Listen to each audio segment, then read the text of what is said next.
ምንጣፉን እጠቡና ስትጨርሱ ሶፋውን ታጸዱታላችሁ።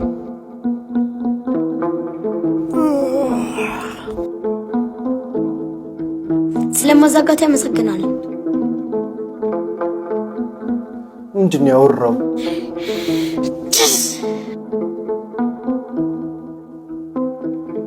ስለስነጥስከኝ ያመሰግናለሁ።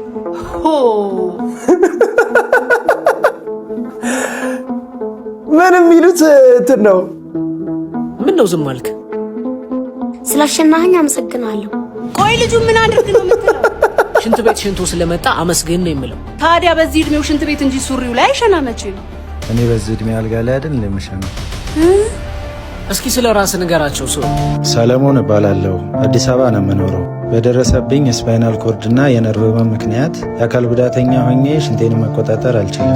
የምኖረው ብቻዬን ነው። ምናልባት የምተኛበትን አልጋ ወስጄ ባሳይሽ ለምን አመስግን እንዳለው ይገባሽ ነበር።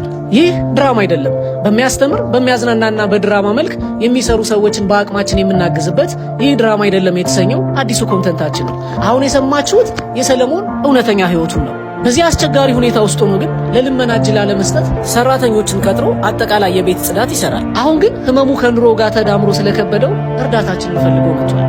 አንድ የሶፋ ጽዳት ስንት ነው የሚከፈላችሁ? 3500። እሺ አካውንትን ንገረኝ። እሺ ሰለሞን ጌትነት ኃይለመስቀል። ብዙዎቻችን ላለመስራት ሰበብ በምንፈጥርበት ዓለም ውስጥ የምትሰራ ጀግና ወጣት ነው። ስለዚህ 10,000 ብር በመክፈል ድጋፉን እኛ ጀምረናል። ጀግናውን ወንድማችንን ሰለሞንን ሶፋ በማድረግ በእነዚህ ቁጥሮች ደውሉለት።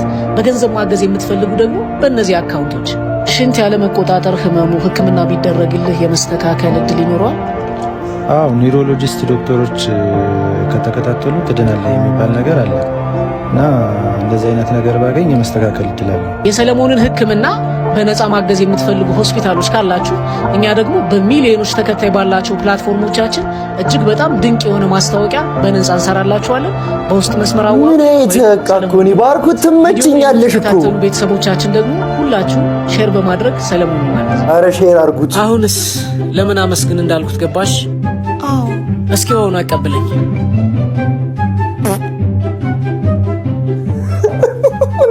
ስላስፈሳኝ አመሰግናለሁ። አረ ልጁ እስቲ ሁላችሁም ኮሜንት ላይ ተመስገን ብላችሁ ጻፉ። ኮሜንት ላይ